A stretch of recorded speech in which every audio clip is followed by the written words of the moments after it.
For many of us, heat pumps just seem to have appeared out of nowhere. There were no heat pumps and then suddenly everybody was talking about them. We're hearing that they're really important for a transition to a sustainable future. But these boxes are still quite mysterious. What actually is going on in there? So in this episode, we're providing a primer to heat pumps. How do they work and what do they actually do? Welcome to the Fully Charged Show.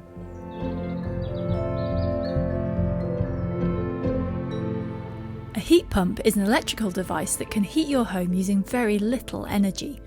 The clever thing about heat pumps is that instead of generating their own heat, they just move around heat energy that already exists in the cool outside air.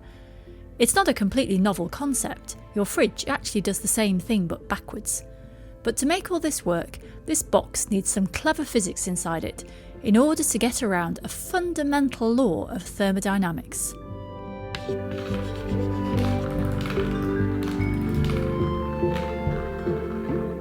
Now, the fundamental problem of domestic heating is that although there's lots of heat energy at the outside, it's at a low temperature.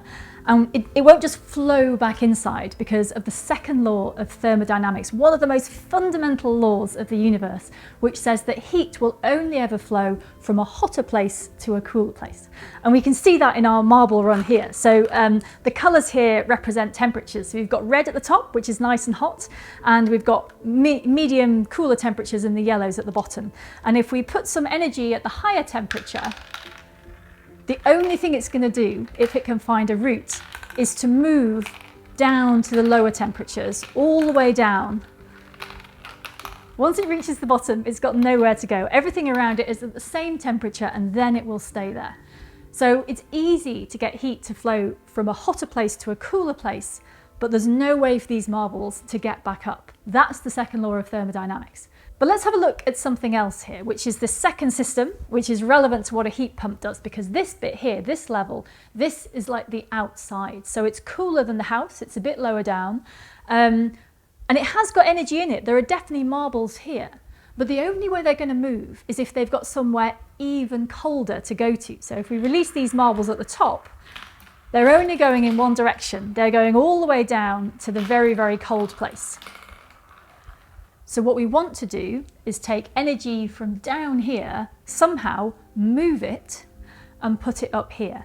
We need to give the universe a helping hand by using some other physical laws to circumvent this problem. And that's what a heat pump does, with the help of a couple of extra little physical tricks. Left to itself, heat energy will only ever flow from a hotter place to a cooler one. But the outside air is cooler than we want our house to be. So the heat pump will only work if it can manipulate the cool air to create something that's hotter than the house.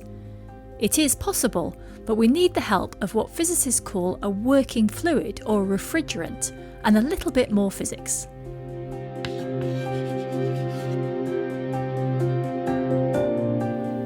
Now, the ground doesn't move and your house doesn't move, so to move heat energy from one to the other you need some kind of vehicle, and the vehicle that's used is called a refrigerant because it's very similar to what you use in a domestic refrigerator, and actually a refrigerator is basically a heat pump running backwards. So you have this fluid, and here's why it matters, because it can do things like this. So this is just a standard air duster. We've got a thermal camera on this, and what you can see is that the red colours are warm, so my face will look warm. The cold colours are shown in blue, and as I spray the can, you will see the can itself and the air coming out of it are both getting really cool. Now, that's important because that's exactly what we want in order to take heat from the outside. We need something even colder to put it into. So this is doing the job.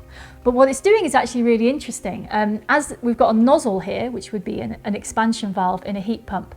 So what's inside here, inside the can, is actually a liquid. But what comes out is a gas, and that matters because what's happening here is that there's more than one way to hold energy in a fluid, and temperature is only one of the ways.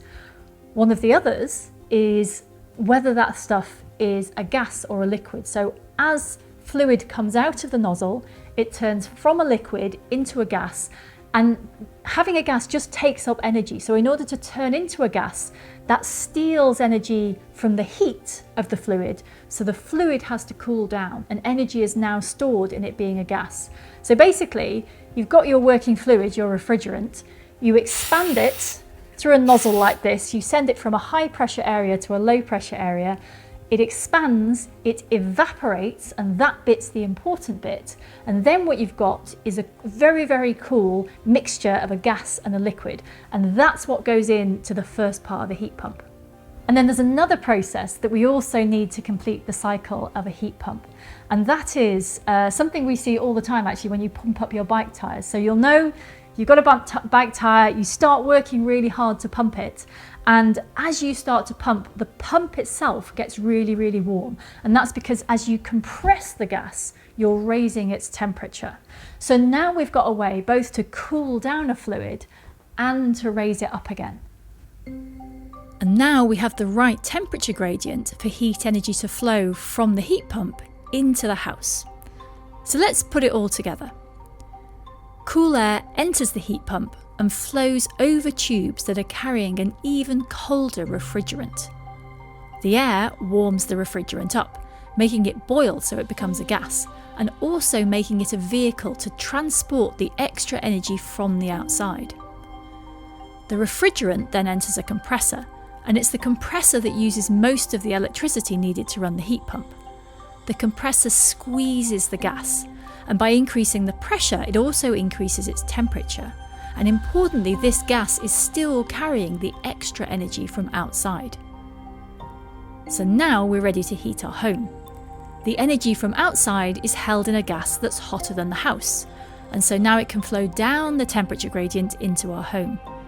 In practice, this high pressure, high temperature gas heats up water from the central heating system, and it's the hot water flowing out of the heat pump and into the home, carrying that extra energy that heats the house.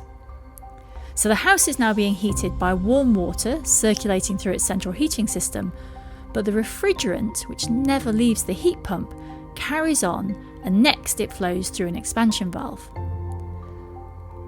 As the cooled refrigerant passes through the expansion valve, it becomes really cold, and the cycle starts all over again. So the refrigerant goes round and round inside the heat pump, but the consequence is that heat continually flows from the outside into the house.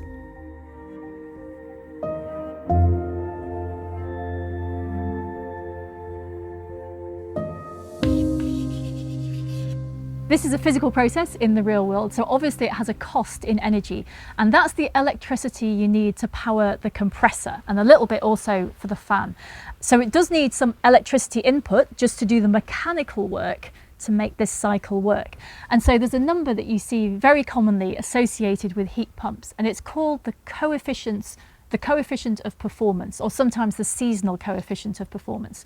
And what that is it's the ratio of the energy actually moved by the heat pump to the energy it uses to run itself. And in the case of a domestic heat pump like this, that's quite often 3 or 4, which is quite incredible when you think about it, that you put in 1 unit of electricity and that's enough to move 3 or 4 units of heat into your house. So that's why heat pumps are such an amazing idea. It's because they're not actually using electricity to generate heat directly. They're just using the electricity to run a cycle that moves heat from the outside to the inside. So it's a far better way of heating our homes.